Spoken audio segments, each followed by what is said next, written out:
الرحیم وبہ نستعین وهو خیر المعین وصلی اللہ علی سیدنا محمد وآلہ الطاہرین۔ اللهم صل على محمد وآل محمد وعجل اعظم اللہ اجورنا واجورکم بمصابنا بالحسین علیہ السلام۔ ایام محرم میں ہم نے جس موضوع کا آغاز کیا وہ امام حسین علیہ السلام کے جانثار و فداکار انصار و اصحاب ہیں، جنہوں نے اپنے وجود کو کربلا میں امام حسین علیہ السلام کے اوپر قربان کیا۔ گزشتہ گفتگو میں آپ نے انصار امام حسین علیہ السلام کی ایک خصوصیت ملاحظہ کی کہ ہمارا موضوع جناب حبیب بن مظاہر رضی اللہ عنہ کے موضوع کے اوپر چل رہا تھا، اور ان کے ہم نے حالات زندگی کا ایک حصہ مطالعہ کیا، اور آج انشاءاللہ تعالی بقیہ حصہ ملاحظہ کریں گے۔ لیکن اسی کے ضمن میں انصار حسین علیہ السلام کی خصوصیت کا تذکرہ کرنا ضروری ہے، تاکہ ہمارے سامنے یہ بات روشن ہو کہ وہ کون شخص ہے جو امام معصوم یا اپنے وقت کی حجت اور اپنے وقت کے امام کا ناصر بن سکتا ہے اور ان کے ہمراہ چل سکتا ہے۔ ہر کسی میں یہ سکت نہیں ہوتی کہ وہ امام معصوم کے ہمراہ چل سکے، اس لیے امام حسین علیہ السلام نے ایک معیار لوگوں کو اور امت کو دیا اور اعلانیہ طور پہ فرمایا کہ من کان باذلا فینا مہجتہ، جو اپنا خون دل ہماری راہ میں بہا دینا چاہتا ہے، وموطنا علی لقاء اللہ نفسہ، اور اپنے آپ کو اللہ کی ملاقات کے لیے آمادہ کیے ہوئے ہے، فلیرحل معنا، اسے چاہیے کہ چلے ہمارے ساتھ، کیونکہ وہی چل سکے گا، ہر کوئی ساتھ نہیں دے سکتا، ہر کوئی امام علیہ السلام کے ہمراہ نہیں چل سکتا۔ ضروری نہیں ہے کہ شہادت میدان جنگ میں ہی آئے، بعض اوقات سفیر بن کے پیغام جو پہنچانا چاہتا ہے اس کو بھی شہادت کا ذائقہ چکھنا پڑتا ہے، بعض اوقات جو حمایت کرتا ہے میثم تمار کی طرح اسے بھی سولی پہ چڑھنا پڑتا ہے، بعض اوقات صرف راہ ہموار کرنے کی حد تک کہ کوئی گھر میں پناہ دیتا ہے، جیسے ہانی تھے کہ ان کو بھی بالآخر شہید ہونا پڑا۔ لہذا یہ بات ہمارے سامنے آئی کہ شہادت پہلا سلیقہ ہے امام وقت کے ہمراہ ہونے کا، جس کے وجود اور جس کے قلب میں آرزو شہادت و تمنائے شہادت نہیں ہے، وہ امام علیہ السلام کے ہمراہ نہیں چل سکتا، یا وہ اپنی زندگی میں کامیابی کو نہیں دیکھ سکتا۔ کامیابی زندہ رہ جانا نہیں ہے، کامیابی راہ امام میں خرچ ہو جانا ہے، شہید ہو جانا ہے۔ اس معیار کو اپنے وجود میں ہمیں سختی سے ابھارنا ہوگا، ایک نوع ریاضت کرنی ہوگی۔ یہ وہ خزانے ہیں جو اللہ تعالیٰ سے طلب کریں، یہ وہ خزانے ہیں کہ توسل کریں امام حسین علیہ السلام سے، حضرت ابو الفضل العباس علیہ السلام سے توسل کرے کہ ہمیں بھی ایک قطرہ وفا ہمیں بھی عنایت فرمائیں۔ یہ خزانے اللہ نے آپ کو دیے ہیں، آپ معدن العلم والحکمہ ہیں، آپ ہیں وہ ذات کہ جس کے پاس اللہ نے معرفت کو رکھا ہے، تو ہمیں ہماری توان اور استطاعت کے مطابق لطف کرم کرتے ہوئے کچھ عنایت فرمائیں، توسل کرے بارگاہ الہی میں۔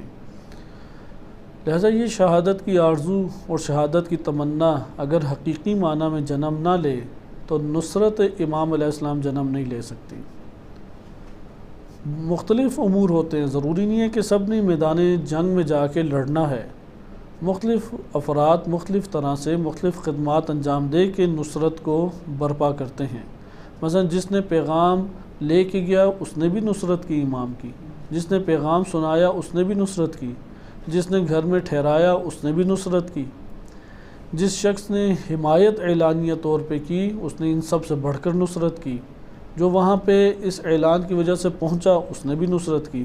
لہذا آپ دیکھ رہے ہیں کہ ایک سفر ہے، ایک طولانی، جیسا عمارت نیچے سے اوپر کی طرف جاتی ہے، وہ ساری کی ساری بلڈنگ اور عمارت ہی کہلاتی ہے، اسی طرح یہ سارے کے سارے کام نصرت ہی کہلائیں گے، لیکن سب کو خطرہ موت درکار ہے، سب کو خطرہ موت درپیش ہے، اور جو آرزو شہادت رکھتا ہے وہ خوش ہوتا ہے. جیسے حبیب بن مظاہر 2 مقام ایسے ہیں کہ جہاں پر موت منڈلا رہی ہے، ان کے سر کے اوپر موت کا سایہ آ چکا ہے، لیکن وہ اندر سے خوش ہیں، مزاح کر رہے ہیں. جسے ہم کہتے ہیں کہ جب انسان عام سکون کے عالم میں ہو، عام حالات میں ہو، تو وہ مذاق کے موڈ میں ہوتا ہے اور مذاق کرتا ہے. تو وہ بھی شوخی اور مذاق اس وقت کر رہے تھے. 2 ایسے اوقات تاریخ کی کتب میں وارد ہوئے یا رجال کی کتب میں بعض نے تذکرہ کیے ہیں. لہذا آپ نے ملاحظہ کیا کہ یہ پہلی صفت تھی انصار امام حسین علیہ السلام کی. اگر کوئی اس دنیا سے نہیں جانا چاہتا، اگر وہ تمنا موت نہیں رکھتا، اگر آرزو شہادت نہیں رکھتا، اپنے قلب میں ہر کوئی جھانک کے دیکھے. یہ ترازو ہے. جس کے وجود میں آرزو شہادت ہے وہ ناصر بن سکتا ہے. جس کے وجود میں آرزو شہادت نہیں ہے راہ امام علیہ السلام میں، اس کے لیے ناصر بننا ممکن نہیں ہے. اسے اپنے وجود میں ایک سفر کرنا پڑے گا، اپنے وجود میں ایک ریاضت کرنا پڑے گی تاکہ اس کے وجود میں شجاعت اور شہادت کے یہ عناصر حاصل ہو جائیں. یہ تو پہلے ہمارے پاس ایک عنصر تھا، یا پہلی صفت جو انصار امام حسین علیہ السلام میں برملا طور پہ سامنے آتی ہے. ایک دوسری صفت کہ جو امام حسین علیہ السلام کے انصار میں ہمیں واضح طور پہ دکھائی دیتی ہے، وہ امام علیہ السلام کی راہ میں اطاعت ہے کہ جو حکم امام علیہ السلام دے دیں اس اطاعت کو برپا کرتے ہیں. جو حکم بھی دے دیں، فرق نہیں پڑتا کہ وہ شخص اس حکم کی اطاعت میں زندہ بچے گا یا زندہ نہیں بچے گا، وہ کام کر پائے گا یا کام نہیں کر پائے گا. اس کا وظیفہ ہے کہ امام معصوم علیہ السلام کی بات کے اوپر اطاعت کرے، چاہے اس کا گھر بار اجڑ جاتا ہے یا نہیں اجڑتا، مال دولت باقی رہتا ہے یا باقی نہیں رہتی، جان اور اس کے نفس باقی رہتا ہے یا اس کے جان اور نفس داؤ پہ لگ جاتا ہے، اسے اس کی غرض نہیں ہے. مطیع تھے، امام معصوم کے سامنے کاملاً مطیع تھے. اور انصار امام حسین علیہ السلام کی یہ بالا ترین اوصاف میں سے ایک صفت ہے. امام علی علیہ السلام کے جو بڑے غم ہیں، جس نے امام علیہ السلام کو رلایا، جس نے امام علی علیہ السلام کو پریشان کیا، جس نے امام علیہ السلام کو سخت مشکل اور تکلیف میں مبتلا کیا، وہ یہی عدم اطاعت ہے. یہاں تک کہ امام علیہ السلام نہج بلاغہ میں یہ کہنے پہ مجبور ہوئے کہ معاویہ چند اوباشوں کو خریدتا ہے، لے کے آتا ہے اور انہیں مال اور دولت بھی نہیں دیتا، اور وہ اس کی بھرپور طریقے سے اطاعت کرتے ہیں. باطل کی راہوں پہ اسے بلاتا ہے ان اوباشوں کو، اور مال و دولت بھی نہیں دیتا، اور وہ اس کی اطاعت کے اوپر مسلمانوں کے اوپر حملے بھی کرتے ہیں. اور میں تمہیں حق کی راہ میں بلاتا ہوں اور تمہیں انعامات سے اور جو تمہارا حق بیت المال سے ملتا ہے ہر 2 سے تمہیں نوازتا ہوں، تب بھی تم اپنے امام کی اطاعت نہیں کرتے. پھر امام ایک جگہ فرماتے ہیں کہ اس شخص کی رائے ہی کیا جس کی بات نہ مانی جائے، اس کی کیا وقت رہ جائے گی بات کی، اس کی بات کا وزن کیا رہ جائے گا، بات اگلے نے ماننی نہیں ہے. یعنی ہم ادھر بیٹھ کے جو مرضی ہم کر لیں، ہم نے اپنے اندر کو تبدیل نہیں کرنا.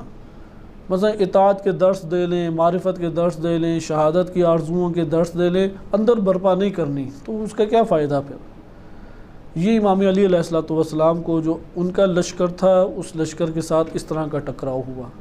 لیکن امام حسین علیہ السلام کے لشکر اور انصار کی خوبی کیا تھی کہ وہ مطیع تھے. اگر بیٹے کو بھیج رہے ہیں پہلے تو باپ اعتراض نہیں کرے گا کہ اسے کیوں بھیج رہے ہیں. اگر باپ کو بھیج رہے ہیں امام علیہ السلام کے جاؤ جنگ میں، بیٹا اعتراض نہیں کرے گا. اگر امام علیہ السلام کہہ رہے ہیں کہ تم مقابلے کے لیے نہ جاؤ، امام علیہ السلام کی بات مانے گا، وہ مقابلے کے لیے نہیں جائے گا. مسلم بن عقیل مدینے کے رہنے والے ہیں، کوفی نہیں ہیں. کوفہ میں پیغام سنانے گئے اور جانتے تھے کہ نتیجہ کیا ہوگا، کیونکہ معاویہ کے 10 سالہ دور ان کی آنکھوں کے سامنے تھا. جتنے لڑائی جھگڑے اور حجر ابن عدی اور رشید حجری اور اس طرح کے بزرگ ترین اصحاب اور تابعین، ان کی شہادت سامنے تھی مسلم بن عقیل کے. مسلم بن عقیل کا اپنا کنبہ بھی تھا، بچے چھوٹے بھی تھے، عین جوانی کے دور میں بھی تھے. امام حسین علیہ السلام نے فرمایا مسلم کو کہ یہ پیغام لے جاؤ.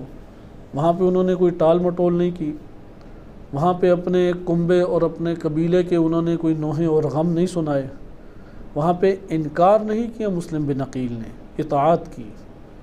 دیکھیں اطاعت کے اثرات ہیں، انصار امام حسین علیہ السلام اطاعت کے نتیجے میں ان کی جانیں تھوڑی بچیں۔ انسان بعض اوقات سوچتے ہیں میں نے امام کی بات پہ عمل کیا انشاءاللہ کچھ نہیں ہوگا، وہ تو وہ مشیت الہی و باذن الہی جو ہمارے لیے اللہ تعالیٰ نے قرار دیا ہے وہ ہوگا۔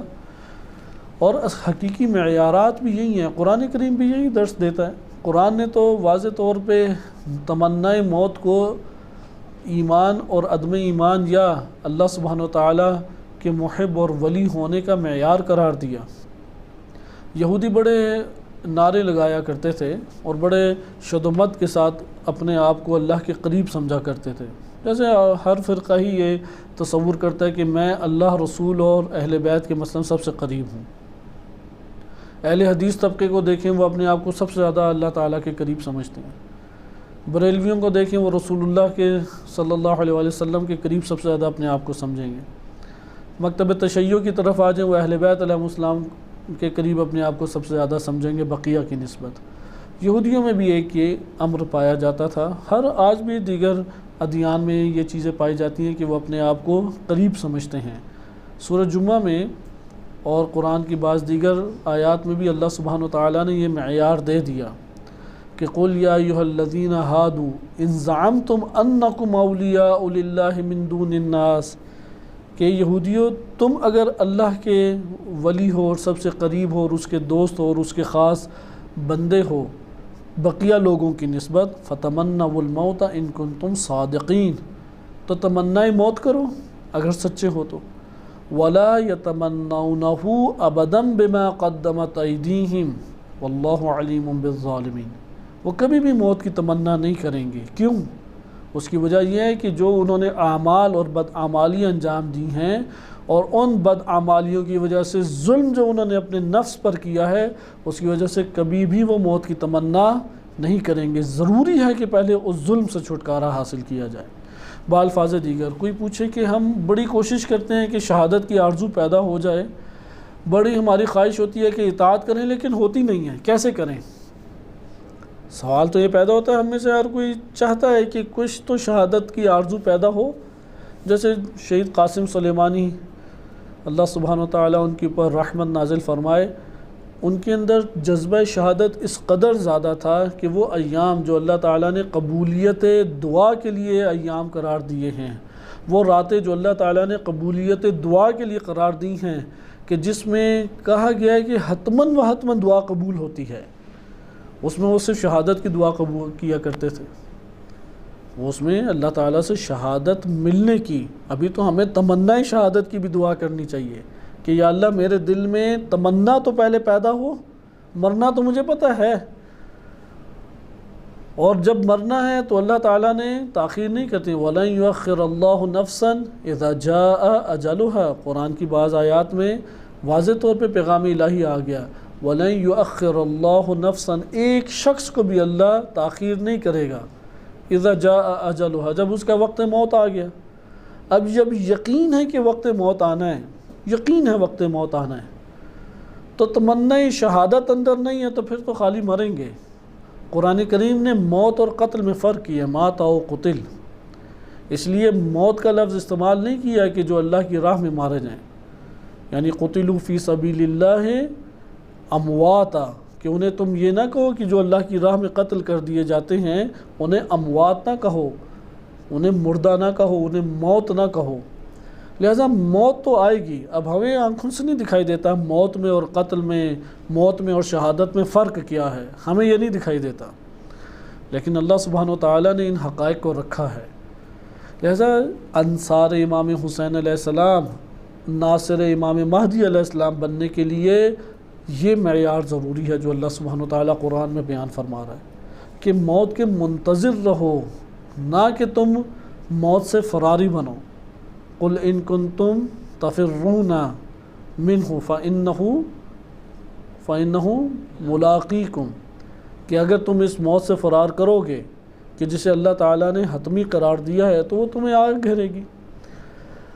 لہذا موت سے فرار ہو نہیں سکتا۔ انصار امام حسین علیہ السلام اس معرفت کے حامل تھے، معرفت عملی کے حامل تھے، یعنی عملاً اس تمنا شہادت کو اپنے وجود میں برپا کر چکے تھے، کیونکہ جب یہ پیغام ہم پڑھ چکے قرآن کا، اپنی آنکھوں سے یہ منظر دنیا میں آئے روز دیکھتے ہیں کہ وقت پہنچے گا مر جائے گا، کسی بھی حالت میں وہ مر جائے گا۔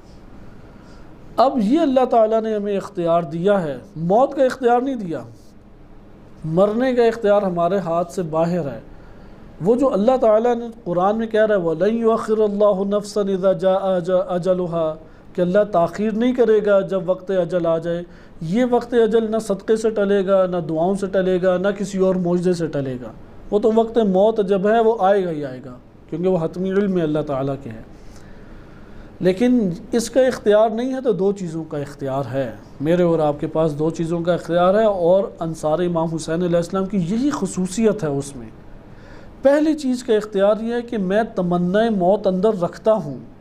یہ تمنا باطنی ایک عمل ہے، یہ ہمارے الفاظ کے ذریعے سے ادا نہیں ہو سکتا، یہ ہمارے شوشہ یا بھڑکے مارنے یا دعوے کرنے سے اس کے اوپر کوئی اثر نہیں پڑے گا، کیونکہ وہ قلب کا معاملہ ہے۔ قلب اور اللہ سبحانہ وتعالی قلب کے حالات کو جانتا ہے، اس کے علم میں ہے کہ ما فی الصدور، کیا سینوں میں چل رہا ہے۔ لہٰذا اللہ کے سامنے ہم یہ بات ظاہر کریں، پروردگار میرے قلب کے اندر جو ہے تو جانتا ہے، میں شہید ہونا چاہتا ہوں، میں موت سے گلے لگانا چاہتا ہوں، میں تمنا موت رکھتا ہوں۔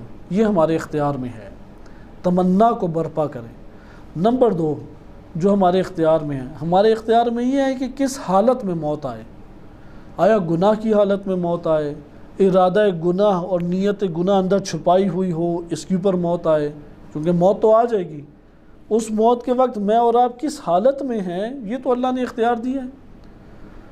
اگر سوتے ہوئے موت آ رہی ہے اور آپ سونے سے پہلے اعمال کر کے سوئے ہیں، یہ آپ کی عبادت کی موت ہے۔ آپ علم کی راہ میں جا رہے ہیں، کسی مومن کی خدمت کے لیے جا رہے ہیں، دین کی سربلندی کے لیے جا رہے ہیں، موت آ گئی، یہ راہ الہی میں موت ہے۔ لہٰذا موت میں کون سا عمل انجام دے رہے ہوں، موت کے وقت کس کام کے لیے نکلے ہوں، یہ ہمارے اختیار میں اللہ تعالیٰ نے رکھا ہے۔ اس لیے اپنی زندگی کو ان امور میں ڈھال دیں کہ ابس کام ہی نہ اپنی زندگی میں انجام دیں گے، جب وقت موت آئے تو کوئی ابس کام کر رہے ہوں، کوئی بیکار کام کر رہے ہوں۔ اپنے امور کو اس طرح ڈھالیں کہ جب وقت موت آئے تو عبادت الہی میں، وظیفہ الہی میں ہم مشغول ہوں۔ لہذا یہ دو ہمارے اختیار میں ہیں۔ اسی لیے قرآن کریم نے کہا کہ من المؤمنین رجال صدقوا ما عاہدوا اللہ علیہ ومنہم من قضى نحبہ، کہ بعض ایسے ہیں کہ جو شہید ہو گئے اللہ کی راہ میں عہد و پیمان نبھاتے ہوئے، ومنہم من ینتظر، اور بعض ہیں جو انتظار موت میں ہیں۔ جو انتظار موت میں ہو وہ ناصر امام حسین علیہ السلام ہے۔ آپ سب کے حالات دیکھیں، حبیب ابن مظاہر کے بھی ہم حالات کو مطالعہ کریں گے، آپ دیکھیں گے وہ انتظار موت میں ہیں اور خوش ہیں انتظار موت میں۔ وما بدلوا تبدیلا، انہوں نے عہد و پیمان اپنا تبدیل نہیں کیا۔ موت کو دیکھ کے ان کی آنکھیں گھومنے نہیں لگیں، موت کو دیکھ کے ان کی آنکھوں کے سامنے سیاہ اندھیرے نہیں آ گئے۔ موت کو وہ ایک خوشائن چیز سمجھتے تھے، انتظار موت میں تھے۔ حبیب ابن مظاہر کی یہ خوبی کہ عاشور کے دن جب امام حسین علیہ السلام نے انہیں بھیجا، اس وقت بھی اور شب عاشور بھی، شب عاشور مزاح کر رہے ہیں۔ یزید بن حسین کے کربلا کے ہی شہداء میں سے ہیں، ان کے ساتھ جناب حبیب مذاق کر رہے ہیں، اور جس طرح گپ شپ لگاتے ہوئے مذاق کرتے ہیں، اور مذاق اسی وقت ہوتا ہے جب خطرے کا کوئی مورد نہ ہو، بندہ پرسکون ہو، ٹینشن میں نہ ہو، سٹریس میں نہ ہو، ڈپریشن میں نہ ہو۔ تو حبیب کو کسی قسم کی پریشانی نہیں تھی۔ ابن حسین نے کہا کہ یہ وقت مزاح ہے، تو حبیب نے کہا اس سے بہتر موقع کون سا ہوگا کہ کل ہم نے شہید ہو جانا ہے اور شہید ہو کے جنت میں پہنچ جانا ہے، اور استقبال کے لیے حور العین ہمارے لیے وہاں پہ ہوں گی۔ البتہ حور العین کا ایک شہوانی تصور ہے، وہ تصور وہ قرآنی اور روائی تصور نہیں ہے، شہوانی تصور۔ حور العین ایک اللہ کی عظیم ترین نعمت ہے، بہرحال اس کے اوپر ابھی گفتگو کرنا مقصود نہیں ہے۔ مقصود یہ ہے کہ حبیب ابن مظاہر کی دیکھیں انتظار موت کی خوشی دیکھیں کہ کل ہم نے موت سے ملاقات کر لینی ہے۔ اسی طرح دوسری چیز ہے اطاعت۔ آپ مسلم بن عقیل کے وجود میں اطاعت کا پیکر دیکھیں کس طرح سے ہیں، حبیب ابن مظاہر ہیں، دیگر انصار ہیں، حتیٰ کہ ان سب میں جو بالا تر اطاعت میں ہمیں نظر آتے ہیں وہ حضرت ابو الفضل العباس علیہ السلام ہیں، کیونکہ ایک شخص کے لیے تمام کے تمام حوادث کو آنکھوں سے دیکھنا بہت سخت ہوتا ہے، بہت سخت۔ وہ کہتے ہیں جب میں نے شہید ہی ہونا ہے یا اس دنیا سے اٹھنا ہی ہے تو پہلے اٹھا لے، یہ میں سارے منظر دیکھوں اور پھر اس دنیا سے اٹھوں۔ لیکن ایک لفظ حضرت عباس علیہ السلام کے کلمہ مبارک ان کے منہ سے صادر نہیں ہوتا، ان کے دہن مبارک سے ایک لفظ بھی نہیں نکلتا شکوہ اور شکایت کا۔ سراپا اطاعت ہیں حضرت عباس علیہ السلام، سراپا اطاعت ہیں حضرت امام حسین علیہ السلام کے انصار۔ لہذا یہ دو چیزیں یہ ناصر بناتی ہیں، امت کے اندر یہ دو چیزیں داخل ہونی چاہیے۔ جب تک امت محمدیہ میں یہ دو امر داخل نہیں ہوں گے، ناصر امام مہدی علیہ السلام جنم نہیں لے سکتا۔ کربلا در حقیقت آئینہ ہے امت کے لیے، کربلا حقیقت وہ حقیقت ہے کہ جس کو دیکھ کے ناصر بنا جاتا ہے، جس کو دیکھ کے نصرت کے آداب اور سلیقے حاصل کیے جاتے ہیں، جس کو دیکھ کے نصرت کرنے کو حاصل کیا جاتا ہے کہ کس طرح نصرت کا پیکر انسان بن سکتا ہے۔ لہذا کربلا ہمارے لیے اسوہ ہے، نمونہ ہے۔ کربلا ایک ایسی حقیقت ہے جس کو اپنے وجود کے اندر نقش کرنے کی کوشش کریں، لیکن کون سی کربلا؟ ایک وہ کربلا ہے کہ جس میں صرف اور صرف بے کس، مجبور، ناچار افراد نظر آتے ہیں، جنہیں گھیر گھار کے لے آیا گیا، اب انہیں نہ فرار کی وہ مہلت دے رہے ہیں اور نہ ان کو زندگی ان کو بسر کرنے کی مہلت دے رہے ہیں۔ یہ کربلا ایک تحریفی صورت ہے، یہ عکاسی تحریفی عکاسی ہے۔ مصائب اہل بیت علیہ السلام کے ہیں، انصار امام حسین علیہ السلام کے مسائل برحق ہیں، لیکن ان مصائب کو کبھی بھی کسی بھی صورت میں شجاعت ہے، جرت ہے، حق ہے، معرفت ہے، اطاعت ہے، جذبہ شہادت ہے، اس سے جدا کر کے بیان نہیں کر سکتے ہم۔ اگر ان جذبات سے جدا کر کے بیان کر دیں تو پھر تو یہ ایک ہمارے عام معاشرے کا عام سا بندہ بن جائے گا۔ اصل ان کی خصوصیت ہے ہی یہ کہ ان مصائب کے اوپر انہوں نے صبر کیا، ان مصائب کے اوپر انہوں نے استقامت دکھائی، ان مصائب کے اوپر انہوں نے اپنے زمانے کے وقت کے امام وقت کا ساتھ نہیں چھوڑا، اس کی نصرت، ان کی نصرت کی۔ یہاں پہ ایک سوال پیدا ہوتا ہے کہ یہ دو چیزیں آج کے دور میں ہم کیسے حاصل کر سکتے ہیں؟ یہ بہت مہم ہے، کیونکہ اسی نقطے کو اگر ہم نہ سمجھے تو ممکن ہے کہ ہم امام حسین علیہ السلام کے انصار کو بیان کرتے ہوئے ممکن ہے کہ بعض تحریفی نظریات کے قائل ہو جائیں، اور جو ان کی شخصیات میں چیزیں نہیں تھیں اس کو ہم اپنے طور پہ من گھڑت طور پہ بیان کرنا شروع کر دیں، جیسے ہم معاشرے کے اندر دیکھتے بھی ہیں۔ جیسے یہی خط ہے کہ یہ خط کاملاً ایک جھوٹا خط ہے، کسی بھی کتاب میں وارد نہیں ہوا، کسی بھی بزرگ عالم دین نے اپنی کتاب میں نہیں لکھا، نہ بزرگان تشیع میں سے کسی بزرگ عالم نے اس خط کو بیان کیا جو سوشل میڈیا کے اوپر پھرتا رہتا ہے۔ کسی ایک بھی عالم نے بیان نہیں کیا سوائے خطباء کے۔ اب وہ خطیب ایک امامہ پوش خطیب ہو یا ذاکر خطیب ہو، خطباء نے ممبر سے ان چیزوں کو پیش کیا ہے، وَإِلَّا بزرگ اور قابل اعتماد علماء میں سے کسی ایک نے بھی اس طرح کے خط کو پیش نہیں کیا۔ کوئی عالم دین یہ نہیں کہتا کہ میرے بچپن کا دوست جو ہیں وہ حبیب تھے، کسی عالم دین نے یہ نہیں کہا۔ اب یہاں پہ بات سوال کرتے ہیں کہ اچھا ہم نے تو بہت بڑی بڑی شخصیات سے سنا ہے، وہ بڑی شخصیات کون ہیں؟ وہی خطیب حضرات ہیں جو ممبر کے اوپر آتے ہیں، وہ ان کی نظر میں بڑی شخصیت ہے۔ اگر اسے علماء بزرگان سے مقایسہ کیا جائے تو وہ تو عوامی ایک بندے کی مانند ہے علماء کے سامنے۔ لہذا وہ چونکہ خطیب ایک ذمہ داری ہوتی ہے، لیکن ہمارے معاشرے میں ذمہ داری کو ادا کرنے والے قلیل افراد ہیں، اکثریت جو ہے غیر ذمہ دار ہے اور غیر ذمہ دار مواد پڑھتے ہیں، اور عوام اسی کو لے کے اسی پہ نظریات بنا لیتی ہے، اس لیے ان کے لیے دشوار ہوتی ہے کہ یہ تو نئی چیز آ گئی یا شاید یہ نیا دین آ گیا۔ لہذا یہ تحریف سے بچنے کی کوشش کرنا ضروری ہے۔ اس لیے ہمیں جاننا ہوگا حبیب میں جذبہ شہادت تھا، کہاں سے آیا؟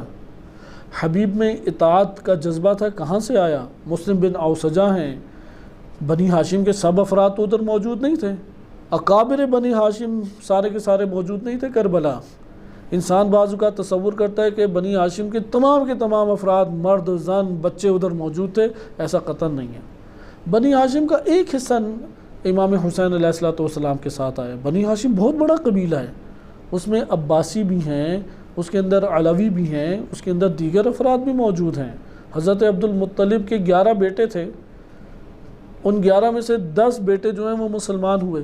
ایک ابو لہب تھا کہ جو کافر مشرک مرا، اور قرآن نے اس کے اوپر تبرہ کیا، تبت یدا ابی لہب وتب۔ اب یہ جو 10 بیٹے ہیں ان کی سب اولاد بنی ہاشم کہلائیں گی۔ بنی ہاشم میں سے بنو عباس نہیں آئے کربلا میں، بنی ہاشم میں سے سارے کے سارے حضرت ابو طالب کی نسل سے بھی سارے کے سارے افراد نہیں آئے۔ عبداللہ بن جعفر موجود نہیں ہے، محمد ابن حنفیہ موجود نہیں ہے، اور بہت سارے بزرگان کربلا میں موجود نہیں ہیں۔ لہٰذا یہ تصور نہیں کرنا چاہیے کہ بنی ہاشم سب کے سب اٹھ کے آ گئے۔ بنی ہاشم میں جو افراد کربلا میں آئے، سوال ان میں یہ کیسے جذبہ شہادت اور اطاعت وجود میں آیا؟ اگر ہم قرآن کی آیات سے ہی استدلال کرنا چاہیں، وَلَا يَتَمَنَّوْنَهُ أَبَدًا بِمَا قَدَّمَتْ أَيْدِيهِمْ وَاللَّهُ عَلِيمٌ بِالظَّالِمِينَ، جب تک ظالم ہے انسان تب تک وہ ناصر نہیں بن سکتا۔ جب اپنے وجود سے ظلم کو ختم کر لے، وہ نور نصرت اس کے وجود میں جنم لینا شروع کر دے گی۔ نصرت قبل اس کے کہ بدن سے ہمارے صادر ہو، ہمارے وجود کے اندر جنم لینی چاہیے۔ اگر نفس کے اندر ہی نصرت امام علیہ السلام جنم نہیں لی تو پھر بدن سے کہاں سے صادر ہو سکتی ہے؟ لہٰذا جو بھی ناصر بنا ہے اس نے پہلے ظلم سے چھٹکارا حاصل کیا ہے۔ اگر زہیر بن قین پہلے عثمانی تھے تو عثمانیت سے انہوں نے توبہ طائب کر کے عملاً توبہ کی اور حسین علیہ السلام کے خیمے میں آ گئے۔ اگر خیمے حسینی میں نہ آئے ہوتے تو کیا زہیر بن قین حسینی کہلاتے؟ کیا ناصر کہلاتے؟ ظلم کو اپنے اندر سے ختم کرنا پڑے گا۔ اس ظلم سے مار پیٹ فقط مراد نہیں ہے، عدم اطاعت ہے امام معصوم کی، عدم اطاعت اللہ سبحانہ وتعالی کی، گناہ ہے انسانی وجود کے اندر۔ یہ ظلم انسان اپنے وجود سے اگر ختم نہ کرے تو کسی بھی صورت میں ناصر نہیں بن سکتا۔ ناصر بننے کے لیے شرک سے اسے چھٹکارا حاصل کرنا پڑے گا، کفر سے چھٹکارا حاصل کرنا پڑے گا، گناہ صغیرہ و کبیرہ سے چھٹکارا حاصل کرنا پڑے گا۔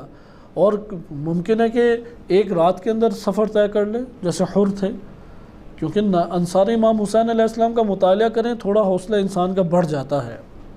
انہوں نے اگر ایک رات میں سفر طے کیا ہے تو آج ناصر امام مہدی علیہ السلام بننے کے لیے بھی ایک رات کا سفر طے ہو سکتا ہے۔ ایک رات میں ہزاروں سالوں کا سفر طے کر گئے حر، اور یزیدی سے حسینی بن گئے۔ خیمہ یزید میں تھے، لشکر یزید کے سپہ سالار تھے، وہ اطاعت گزار یزید کے تھے، یزید کے نمائندے اور اس کے بھیجے ہوئے تھے، ان کے بریگیڈیئر جنرل کرنل وہ یزید کی طرف سے تھے، لیکن ایک رات میں سفر طے کر کے حسینی بن گئے۔ اگر حق کو انسان شناخت کر لے اور اپنے اندر کی جنگ جو اندر لڑ رہا ہے وہ جیت جائے، حر اندر کی جنگ جیت گئے، باہر کامیاب ہو گئے۔ لہٰذا اندر ایک جنگ چل رہی ہے، انصار امام حسین علیہ السلام وہ افراد بنے جو اندر کی جنگ جیت گئے۔ کتنے ایسے افراد ہیں کہ ابھی ہم نے یہ ٹاپک نہیں شروع کیا کہ امام حسین علیہ السلام نے کس کس کو خط لکھے۔ حبیب کو تو کوئی خط نہیں لکھا۔ ایک خط کا تذکرہ فاضل دربندی نے کیا ہے اکثیر العبادات میں، وہ بھی ضعیف ہے کیونکہ اس کتاب کے اوپر اعتراضات بہت ہیں۔ البتہ وہ یہ والا خط نہیں ہے کہ جو سوشل میڈیا کے اوپر ایک تحریفی خط گردش کرتا رہتا ہے، وہ تحریفی خط نہیں ہے۔ وہ خط ہم کل پڑھ چکے ہیں، اور اس میں رجل الفقیہ کے عنوان سے حبیب کو امام حسین علیہ السلام نے عنوان دیا اور ان کو یاد فرمایا ہے، لیکن وہ خط بھی 1200 سال کے بعد آ رہا ہے۔ اگر کوئی خطیب پڑھتا ہے ممبر کے اوپر تو سمجھ لیں کہ فاضل دربندی سے اس نے لیا ہے، اس سے پہلے کسی بھی معتبر کتاب میں نہیں ہے، اور کسی ایک بزرگ عالم نے بھی ذکر نہیں کیا۔ یعنی آپ 200 سال پہلے کسی عالم کا نام لے لیں، اس نے کوئی ایسا خط ذکر نہیں کیا کہ حبیب کو خط لکھا ہو۔ حبیب بن مظاہر نے خط لکھا ہے، لیکن حبیب کو امام حسین علیہ السلام نے خط نہیں لکھا۔ اور خصوصاً یہ والا خط جو جھوٹی نسبت ہے اور جھوٹے اس میں فکرے ڈال کے اپنے طرف سے گھڑا گیا، بنایا گیا ہے، اور حبیب کی طرف اسے منسوب کیا کہ امام حسین علیہ السلام نے حبیب کو لکھا ہے، اس کی کوئی حقیقت نہیں ہے۔ لیکن اپنی جگہ یہ ایک دلچسپ بحث ہے۔ امام حسین علیہ السلام نے آیا خطوط لکھے یا نہیں؟ خطوط تو لکھے۔ کن کو لکھے؟ کئی ایسے افراد کو لکھے جو اپنے علاقوں میں شیعہ سربراہ شمار ہوتے ہیں، شیعوں کے سربراہ شمار ہوتے تھے، وہ قبیلوں کے سردار ہیں، لیکن وہ قبیلوں کے سردار ہونے کے باوجود آپ دیکھتے ہیں کہ کچھ بھی وہاں پہ موجود نہیں ہے، کوئی نہ سردار میں جنبش نہیں آئی کہ بقیہ افراد میں کیسے جنبش آنی ہے۔ تو ملاحظہ کیا کہ وہ اندر کی جنگ حقیقت میں ہار گئے۔ وہ سردار کیوں اٹھ نہیں سکے؟ کیا تلوار چلانا نہیں جانتے تھے؟ وہ تو کئی جنگیں لڑ چکے تھے۔ جنہوں نے جنگ جمل، جنگ نہروان، جنگ صفین لڑی، کربلا میں نہیں، آپ دیکھتے تھے وہ کربلا موجود نہیں ہے۔ خود بہت ساری شخصیات، بڑی بڑی شخصیات ہیں جن میں توقف کرتے ہیں، کوئی ان کے بارے میں ہم جملہ نہیں بولتے، کوئی حکمتیں ہوں گی، لیکن بڑی شخصیات ہیں، انہیں انصار الحسین کا مقام نہیں دیتے کم سے کم۔ جیسے مختار ہے کہ وہ رحمۃ اللہ علیہ ہیں، انشاءاللہ جو آخر میں ایک عمل انجام دیا اس کی بنیاد پہ اللہ تعالیٰ ان کی مغفرت فرمائے گا اور حتماً جنت میں ہیں، لیکن کسی جنگ میں بھی نہیں ہے، کسی جگہ ناصر نہیں ہے ائمہ اہل بیت علیہم السلام کے۔ کمیل ابن زیاد 3 جنگوں میں وہ شرکت کی انہوں نے، جنگ جمل میں ہے، صفین میں ہے، نہروان میں ہے، لیکن اس کے بعد نہیں ہے۔ وہ 83 ہجری میں یا 80 ہجری کے لگ بھگ وہ شہید ہوئے۔ کمیل بن زیاد شہید کیے گئے، حجاج نے انہیں برے طریقے سے شہید کیا، لیکن ناصر کربلا میں شہید نہیں ہوئے۔ ناصر امام حسین علیہ السلام نہیں ہیں۔ محمد ابن حنفیہ ناصر امام حسین علیہ السلام نہیں بنے۔ عبداللہ ابن جعفر بہت بڑا نام ہے، لیکن ناصر نہیں ہے امام حسین علیہ السلام کے۔ لہٰذا انصار امام حسین کی شان الگ ہے، ان کا مقام الگ ہے، ان کا مرتبہ الگ ہے، ان کی خصوصیات جدا ہیں۔ کمیل کیوں نظر نہیں آئے؟ اس لیے کہ وہ اپنی جان بچانے کے لیے، کہ حکومتیں پیچھے پڑی ہوئی تھیں، جان بچانے کے لیے مخفی تھے۔ ابن حنفیہ جان بچانے کے لیے روپوش تھے، ان کو تلاش کر، کیونکہ یہ جنگوں کے ہیرو تھے، جنگ صفین، جنگ نہروان، ان جنگوں کے ہیرو تھے۔ خلاصہ کلام یہ خصوصیات ہیں انصار امام حسین علیہ السلام کی، ان کا مقام بقیہ اصحاب سے جدا ہے، ان کا مرتبہ بقیہ افراد سے جدا ہے۔ یہ حقیقی معنی میں اللہ کے اولیاء میں سے ہیں، کیونکہ وہ تمام کے تمام ضابطے جو قرآن کریم نے اولیاء الہی کے قرآن میں ذکر کیے ہیں وہ انصار امام حسین علیہ السلام میں ہمیں دکھائی دیتے ہیں۔ اور انہوں نے یہ مقام کیسے پایا؟ اپنے وجود کو ظلم سے ختم کیا، اپنے وجود کو اندر سے گناہوں سے انہوں نے توبہ کی۔ انہوں نے زہیر نے عثمانیت سے توبہ کی، حسینی بن گئے، اللہ کی اطاعت میں آ گئے۔ حر نے یزیدیت سے توبہ کی، اور عملی توبہ، نہ کہ استغفر اللہ ربی و اتوب الیہ، فقط اتنا نہیں کہا، ایک لسانی توبہ ہے، ایک عمل سے توبہ ہے۔ مثلا ایک شخص ہے، وہ ہمیں نہیں دکھائی دیتا کہ اس نے عمل سے کہا ہو کہ وہ اتوب الیہ، لیکن گناہ کو ترک کر دیتا ہے، یہ توبہ عملی ہے اس کی، وہ گناہ کو ترک کر کے اللہ کی اطاعت میں آ جاتا ہے، اس کا قلب اندر سے نادم ہے، اس کے قلب نے توبہ کر لی، کاملاً توبہ کر لی، عمل کو اس نے ترک کیا۔ یہ مطلوب ہے، یہ حسینی بناتا ہے، یہ ناصر کو وجود دیتا ہے، یہ حقیقی معنی میں نصرت ہے۔ یہ ناصر اس سے نہیں بنتا لوگ اکٹھے ہو جائیں، حبیب کے تو گرد لوگ نہیں اکٹھے ہوئے، معاشرے نے تو گالم گلوچ کیا، معاشرے نے تو پکڑ کے نکال دیا۔ 1 صدی تک وہ دہشت گرد اور باغی کے نام سے عالم اسلام میں جانے جاتے تھے۔ جیسے آج کے دور میں بہت سارے نام ہیں، پوری نسل گزر گئی اور اس نسل نے نام یاد کیا کیے کہ یہ باغی تھے، یہ دہشت گرد تھے، وہ ثواب سمجھ کے پتھر مارتے تھے۔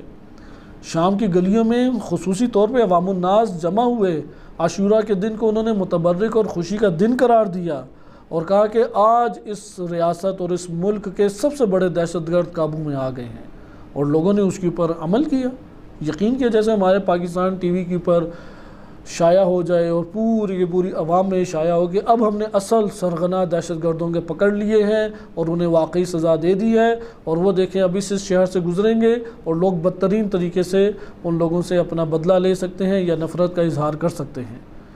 وہ ایک ملک میں دہشت گرد کا عنوان گورنمنٹ نے اور حکومت نے اس دور میں دیا، لیکن یہی حبیب ہیں کہ اپنی اعلیٰ ترین صفات کی وجہ سے، کہ خداوند متعال جیسے فرماتا ہے کہ اذکرونی اذکرکم، تم کرو میرا ذکر، تنہائیوں میں کرو، پوشیدگی میں کرو، میں تمہارا ذکر علناً کروں گا، اعلانیہ کروں گا، آسمانوں پہ بھی ہوگا، زمینوں پہ بھی ہوگا۔ لہٰذا آپ نے ملاحظہ کیا کہ ظلم سے نجات ضروری ہے نصرت کے وجود کے لیے. اتفاق نہیں ہے نصرت. نصرت جو ہے وہ ایک سفر ہے، باطن کا سفر ہے، ایک باطن کی جنگ میں کامیابی ہے، ایک باطن کی جنگ کے اندر پیروزی ہے. باطن کی جنگ میں فتح کو حاصل کر لیں گے تو ہمیں نصرت عطا ہو جائے گی، ہم ناصر بننے کے قابل ہوں گے. وہ نور نصرت وجود میں آ جائے گا کہ امام کی خدمت میں پیش کر سکیں، یا امام یہ ہدیہ قلیل آپ پیش کر سکیں، اپنا سر اپنی جان قربان کر کے پیش کر سکتے ہیں کہ یہ میں ہدیہ لے کے آیا ہوں آپ کے دفاع کے لیے. لہذا ناصر بننے کے لیے ظلم سے چھٹکارا ضروری ہے، گناہ سے چھٹکارا ضروری ہے، گمراہی سے، شرک ہے، کفر ہے. اس لیے وہاب قلبی اگرچہ پہلے مسیحی تھے، اگرچہ پہلے عیسائی تھے، لیکن ان کا تعارف عیسائیت سے نہیں ہونا چاہیے، ظلم ہے. اگر وہاب قلبی کا تعارف یہ لکھا جائے کہ وہاب قلبی عیسائی تھے اور وہ کربلا شہید ہو گئے، یہ اس نے تہمت لگائی اور ظلم کیا. کیا ابو ذر کے بارے میں یہ کہتے ہیں ابو ذر مشرک، سلمان مجوسی کہتے ہیں کیا ہم؟ یہ تو ظلم ہے. وہاب قلبی باطنی سفر طے کر کے حسینیت کے دامن میں آئے، توحید کے قلعے میں انہوں نے قدم رکھا، لا الہ الا اللہ پڑھا، محمد الرسول اللہ پڑھا، ولایت علی ابن ابی طالب کے اوپر ایمان لائے اور امام حسین علیہ السلام کی نصرت میں شہید ہوئے. یہ حتماً و حتماً بیان ہونا چاہیے، وَإِلَّا تحریف ہے. وہاب قلبی مسیحی نہیں ہیں، وہاب قلبی حسینی ہو کے شہید ہوئے ہیں. زہیر بن قین عثمانی نہیں ہیں، زہیر بن قین حسینی بن کر شہید ہوئے ہیں. اگر ظلم سے چھٹکارا نہ ہو واقعاً وہ ناصر نہیں بن سکتا. اور یہ اس قدر، کیونکہ یہ والا پہلو ہمارے معاشرے میں نہیں بیان کیا جاتا، اور حقیقت تو یہ ہے کہ انصار امام حسین علیہ السلام کی خصوصیات اس قدر ممبر سے بیان کی جائیں، اس قدر ممبر سے بیان کی جائیں، لوگوں کے لیے پرکھنے کا آئینہ یہ شخصیات ہونی چاہیے. یہ صفات ہیں تو وہ قبول ہے، یہ صفات نہیں ہے تو قبول نہیں ہے. اب چونکہ یہ والا عمل نہیں انجام دیا جاتا، صرف ایک محبت اور گریہ اور مصائب کا بیان، اسی کو رواج زیادہ دیا گیا. اور وہ جو ہدف حقیقی ہے، وہ جو صفات حقیقی ہیں جس کی وجہ سے نصرت جنم لیتی ہے، یہ موضوعات پوشیدہ اور مخفی ہو کے رہ گئے. اس کا نتیجہ معاشرے میں دیکھیں، ہندوؤں نے بھی ایک ڈاکومنٹری بنائی ہوئی ہے کہ ہندوؤں کا قافلہ چلا تھا، امام حسین علیہ السلام کی مدد کرنے پہنچا ہی نہیں. ایرانیوں نے بھی یہ کہانی بنائی ہوئی ہے، ایرانیوں کا ایک قافلہ چلا تھا، وہ پہنچا ہی نہیں. ادھر کے بعض جید علماء ہیں، ان سے یہ سننے کا موقع ملا ہے، تو ان سے پوچھا کہ یہ کہاں پہ آپ نے پڑھا ایرانیوں کا ایک قافلہ چلا؟ انہوں نے کہا کہ یہ ہم نے سنا ہے. کہ یہ تو کوئی دلیل نہ ہوئی، اہل علم ہے آپ. ان سے سوال کیا کہ آپ تو اہل علم ہے، کوئی کتاب کا حوالہ دینا چاہیے. تو وہی انہوں نے عوامی بات کی کہ ہر چیز کتاب میں نہیں ہوتی.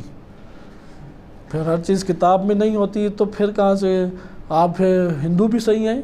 کیونکہ اس وقت مجوسی ہوتے تھے، شیعہ تو تھے نہیں. امام حسین علیہ السلام کے دور میں تازہ ایران فتح ہوا تھا، سارے مجوسی تھے، زرتشت تھے یا عیسائی قبیلے تھے یا یہودی قبیلے تھے، مسلمان تو نہ ہونے کے برابر تھے. تو میں نے اگلا سوال انہیں سے یہ کیا، پھر تو مجوسی گئے ہوں گے. اب وہ تھوڑے پریشان ہو گئے کہ کیا جواب دیں، کیونکہ اس وقت تو مسلمان تھے ہی نہیں. ادھر جو تشیع آئی ہے یہ تو بہت متاخر دور میں آئی ہے، 600-700 سال بعد ایران کے اندر تشیع پھیلی ہے. ایران کے اندر تو چند علاقوں میں فقط تشیع ہوتی تھی. قم میں امام صادق علیہ السلام کے دور میں تشیع آ گئی، یا ایک دو اور شہروں میں ہوتی تھی. اہواز سائٹ پہ کچھ تشیع آ گئی، کیونکہ وہاں پہ عباسیوں کی طرف سے جو حکمران تھا وہ امام صادق علیہ السلام کا پیرو تھا، اس سے خط و کتابت بھی امام صادق علیہ السلام کی. بقیہ تو ایران کے اندر تشیع نہیں تھی. اہل سنت کی جتنی بڑی شخصیات ہیں اور جتنی بڑی شخصیات نے کتابیں لکھی ہیں اور جتنی شیعوں کے خلاف بڑی بڑی کتابیں لکھی گئی ہیں، ان میں سے 90% سارے ایران سے تعلق رکھتے ہیں. اہل سنت کی سب بڑی بڑی شخصیات وہ ایران سے تعلق رکھتی ہیں، کیونکہ اس کے اکثریت لوگ جو سنی المذہب تھے، یہ تو بعد میں حق کو جانا اور پھر یہ حق یہاں پہ پروان چڑھ گیا. وَإِلَّا چند علاقوں میں، مثلا خراسان میں کچھ شیعہ ہوتے تھے، قم میں کچھ شیعہ ہوتے تھے، اور چند علاقوں میں اکثریت اس سرزمین پہ پہلے مجوسی ہوتے تھے، پھر اہل سنت کی تبلیغات ہوئی. خلاصہ کلام کہ یہ بات ہمیں معلوم ہوئی کہ نصرت کے لیے چند صفات کا ہونا ضروری ہے. یہ لشکر پہ لشکر جو ڈاکومنٹریاں بنا کے لوگوں کے ذہنوں کو الجھایا ہوا ہے، بے وقوف بنایا ہوا ہے، اور پھر صرف یہ منظر دکھانا کہ وہ کلیسا سے آئے ہیں، پورا وفد ہے، زیارت کر کے چلا گیا، ہندو آئے ہیں زیارت کر کے چلا گیا. امام حسین علیہ السلام کی جنگ کوئی شخص یزید سے تھی، یا ایک افکار اور نظریات کی جنگ تھی؟ افکار اور نظریات کی بنیاد پہ انہوں نے میدان میں قدم رکھا۔ اصل محاذ جو تھا وہ فکر اور افکار کا میدان تھا، توحید اور شرک کی جنگ تھی، کفر اور گمراہی کے ساتھ ہدایت کی جنگ تھی، حق اور باطل کی جنگ تھی۔ اس بات کو ہمیں تسلیم کرنا، اگر حق اور باطل کی جنگ تھی تو عیسائیت حق نہیں ہے، یہودیت حق نہیں ہے، ہندوازم حق نہیں ہے، یہ سب کے سب باطل ہیں۔ اگر ہدایت اور گمراہی کی جنگ تھی تو مسیحی اور یہودی اور ہندو یہ سارے کے سارے ہدایت یافتہ نہیں ہیں۔ اس لیے کوئی ایسا ناصر امام حسین علیہ السلام کا ہو ہی نہیں سکتا کہ جو شخص پہلے حسینی نہ بنا ہو، یعنی توحید کے قلعے میں پہلے نہ آیا ہو، نبوت اور ولایت کے قلعے میں پہلے نہ آیا ہو، اس کے بعد وہ ناصر امام حسین علیہ السلام بنا۔ اسی طرح اس نے ماضی سے توبہ نہیں کی تو ناصر نہیں بنا۔ شب عاشور انشاءاللہ تعالی اللہ تعالی ہمیں بھی اس کے احیاء کی توفیق عنایت فرمائے۔ وہ شب عاشور عبادت کی راہ ہے، وہ شب ایک رات ہے کہ جس میں باطنی سفر طے کریں، یزیدیت سے حسینی بن جائیں، غلامی سے حر بن جائیں، عثمانی سے زہیر بن قین کی مانند اس ایک شب میں ہم ایک سفر طے کریں، گناہوں سے توبہ کریں، ظلمت سے نجات حاصل کریں، حق سے تعلق جوڑ لیں، اپنے دور آج کے یزید سے ٹکرانے کا سلیقہ سیکھ لیں، اور اسی طرح سے سلیقہ سیکھیں کہ جس طرح انصار امام حسین علیہ السلام نے شہادت اور اطاعت حق کے سامنے انجام دی، اسی طرح حق کے سامنے ہم بھی جھک جائیں۔ تو یہ آپ نے ملاحظہ کیا کہ یہ ایک اہم خصوصیت ہے، شہادت اور اطاعت۔ ایک تیسری خصوصیت ہے جو انشاءاللہ تعالی ہم اگلے مرحلے میں ملاحظہ کریں گے کہ انصار امام حسین علیہ السلام وہ سارے کے سارے فوجی نہیں تھے، نہ کمانڈو فورس تھی کوئی، نہ ایک قبیلے سے بس آئے ہوئے تھے سارے۔ زندگی کے تمام شعبہ جات سے، تقریباً تمام بڑے بڑے شعبہ جات سے ادھر بندہ موجود تھا، اور امام حسین علیہ السلام کا سب سے رابطہ مساوی ہے۔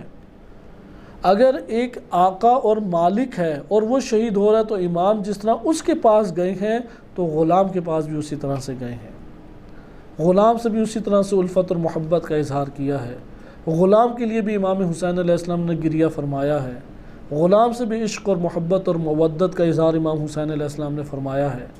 آقا اور غلام میں تمیز نہیں کی، غنی اور فقیر میں امام حسین علیہ السلام نے فرق روا نہیں رکھا۔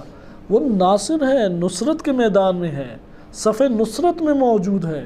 جو بھی نصرت کی صفوں میں موجود ہوگا وہ نصرت کے اعتبار سے برابر ہے اور بندگی کے اعتبار سے اللہ سبحانہ وتعالیٰ کے سامنے موجود ہے۔ کسی کا رتبہ ایک دوسرے کے اوپر موافق نہیں ہے۔ یعنی وہاں پہ یہ نہیں ہے کہ اگر حبیب، چونکہ وہ جنگجو تھے حبیب، انہوں نے 60-70 بندے تو فوراً اڑائے، تو 60-70 بندے حبیب نے مارے ہیں، تو حضرت عباس علیہ السلام کے جو بھائی ہیں اب وہ جنگجو نہیں تھے۔ ایک یزیدی آیا، اس نے مثلا 2 بھائی یا 3 بھائی کو ایک یزیدی نے ہی مار دیا، تو حبیب کا درجہ اوپر ہے، ان کا درجہ کم ہے، ایسی بات نہیں ہے۔ ممکن ہے کہ ایک بندہ مثلا ممکن جون ہے، جون جو ہے وہ جنگجو نہیں ہے، چند افراد سے لڑ سکے ہوں۔ حبیب جو ہیں وہ ممکن ہے کہ 200 افراد سے لڑ لیا انہوں نے، یا مسلم بن اوسجہ وہ 200 افراد سے جا کے ٹکرا گئے اور پیچھے تک دھکیل دیا۔ تو ادھر یہ نہیں کہیں گے کہ حبیب زیادہ بہادر ہیں اور جون بہادر نہیں ہے، نہیں، دونوں نصرت کے میدان میں قدم رکھا، دونوں نے جو کچھ تھا اپنا پیش کر دیا۔ ایک کے پاس فوجی صلاحیت موجود تھی، ایک کے پاس غلامی کے طریقے اور سلیقے موجود تھے۔ اس نے نصرت کے میدان میں سلیقہ غلامی کو رکھ دیا اور سر کٹا کے امام کے سامنے پیش کر دیا۔ ایک کے پاس جنگجو تھا، اس نے اپنی پوری مہارت عسکری کو امام کی خدمت میں پیش کر دیا اور اپنا سر کٹا کے امام کے سامنے سرفراز اور سرخرو ہو گیا۔ یہ نصرت امام حسین علیہ السلام کو جنم دیتا ہے۔ آج امام مہدی علیہ السلام کو نصرت کی ضرورت ہے، نہ ہماری واہ کی ضرورت ہے، نہ قصیدوں کی ضرورت ہے، نہ ہماری جانب سے فضائل کی ضرورت ہے۔ ان کے فضائل تو فرشتے پڑھتے ہیں، ان کے فضائل تو اللہ سبحانہ وتعالی نے بیان کیے ہیں، ان کے فضائل تو جہان پڑھ رہا ہے۔ ان کو نصرت کی ضرورت ہے امت کی طرف سے، اطاعت کی ضرورت ہے امت کی طرف سے، آرزو شہادت کہ کوئی ہے۔ آج بھی یہ نعرہ امام زمان علیہ السلام گونج رہا ہے، من کان باذلا فینا محجتہ وموطنا علی لقاء اللہ نفسہ فلیرحل معنا۔ اسے چاہیے کہ آ جائے جو خون بہانا چاہتا ہے، جو خون کی وادیاں بہا دینا چاہتا ہے، وہ ہمارے ساتھ جانے کا اور چلنے کا حوصلہ رکھتا ہے۔ ہمارا شریک سفر ہر کوئی نہیں ہے، ہمارے لشکر میں ہر کوئی رواں دواں نہیں ہو سکتا۔ میر کارواں شہادت کا جذبہ رکھتا ہے تو قافلہ کو بھی میر کارواں کی اطاعت کرنا ہوگی، آرزو شہادت کے ساتھ چلنا ہوگا۔ تو یہ خصوصیات میں سے ایک ہے۔ انشاءاللہ تعالی اگلے ہم مرحلے میں یہ پڑھیں گے کہ انصار امام حسین علیہ السلام ایک شعبے سے نہیں ہیں، یہ انسان کو اور حوصلہ دیتا ہے، انسان کے لیے اور امید اندر سے انگیزے کے طور پہ بڑھا دیتا ہے کہ انسان نصرت امام زمان علیہ السلام کو جنم دے سکتا ہے۔ ضروری نہیں ہے کہ شہری دنیا سے ہو، ضروری نہیں ہے کہ دیہی اور دیہاتی دنیا سے ہو، ضروری نہیں ہے کہ ڈگریاں اس نے لی ہوں، ضروری نہیں ہے کہ لوگ واہ واہ اس کے اوپر کرتے ہوں، لوگ اسے قبول کرتے ہوں۔ نہیں، ممکن ہے کہ ایک جگہ سے پتھر مار مار کے اسے علاقے سے باہر نکال دیں، وہی ناصر امام زمان علیہ السلام حقیقی معنی میں ہو۔ لہذا آپ نے ملاحظہ کیا کہ یہ چند خصوصیات تھیں۔ آئیں حبیب ابن مظاہر کی طرف ہم لوٹتے ہیں، اور چونکہ وقت ہمارے پاس قلیل ہے، دیکھتے ہیں کہ کہاں تک ہم ان کے حالات زندگی تک پہنچ سکتے ہیں۔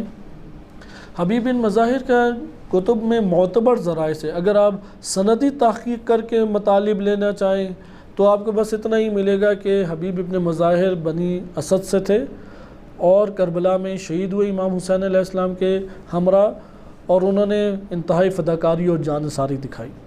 لیکن اگر آپ تجزیہ تحلیل کی روش کو لے لیں، اور یہی حقیقی روش ہے تاریخ کو پڑھنے کی صحیح روش، وہ نقل قول نہیں ہے طبری نے یہ لکھ دیا، ابن اثیر نے یہ لکھ دیا، ابن کثیر نے یہ لکھ دیا، الارشاد میں شیخ مفید نے یہ لکھا ہے، مرحوم طبرسی یہ لکھ گئے، یا قطب راوندی نے فلاں لکھ دیا، ابن شاہ راشعب نے یہ کہہ دیا۔ یہ روش درست روش نہیں ہے۔ نقل قول الجھا دیتا ہے، نقل قول کسی نتیجے تک نہیں پہنچاتا، تجزیہ تحلیل کی روش انسان کو صحیح طرح پہنچاتی ہے۔ لہذا اگر ہم تجزیہ تحلیل کی روش کو اختیار کریں تو ممکن ہے کہ ایک ہمارے پاس منبع ہو، وہ منبع اپنے وقت تک تو ٹھیک تھا کہ جب وہ کتاب لکھی گئی وہ معتبر تھی، لیکن بعد میں وہ کتاب نسل در نسل منتقل ہم تک نہیں ہوئی۔ اب آیا آج کے دور میں وہی کتاب ہے جو اس دور میں لکھی گئی یا نہیں؟ یہ نام وہی، اندر چند باتیں کسی نے تبدیل کر دی ہیں۔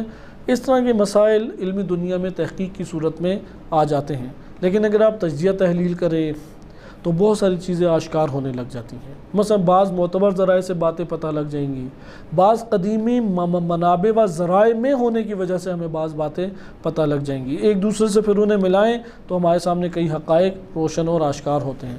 حبیب ابن مظاہر بلا شک و شبہ شیعہ سنی دونوں رجال اور تاریخ میں آئے کہ بنی اسد قبیلے سے تعلق رکھتے تھے۔ مسلم بن عوسجہ بھی بنی اسد سے تعلق رکھتے تھے، حبیب ابن مظاہر بھی بنی اسد سے تعلق رکھتے تھے، اور دونوں انتہائی گہرے دوست تھے۔ کوفہ میں ہوتے تھے، انتہائی گہرے دوست تھے، شرطۃ الخمیس میں ان کا شمار ہوا کرتا تھا۔ ایک واقعہ کہ حبیب ابن مظاہر کے چند واقعات کتب میں وارد ہوئے ہیں۔ مثلا حبیب بن مظاہر کی شخصیت کا اندازہ اس سے لگائیں کہ امام علی علیہ السلام کے بھی ہمراہ تھے، اور شرطۃ الخمیس میں سے، شرطۃ الخمیس کیونکہ اسپیشل کمانڈو فورس امام علی علیہ السلام کی مخفیانہ فوج تھی، اور اس میں کسی شخص کا شمار ہونا ہی اس کی وثاقت کی دلیل بن سکتا ہے، اس کے ایک اعتماد اور معتبر ہونے کی دلیل بن سکتا ہے۔ پھر تمام جنگوں میں حبیب کا میدان جنگ میں حاضر ہونا، یہ بہت بڑی اس کی شخصیت کا ایک مثبت نقطہ ہے۔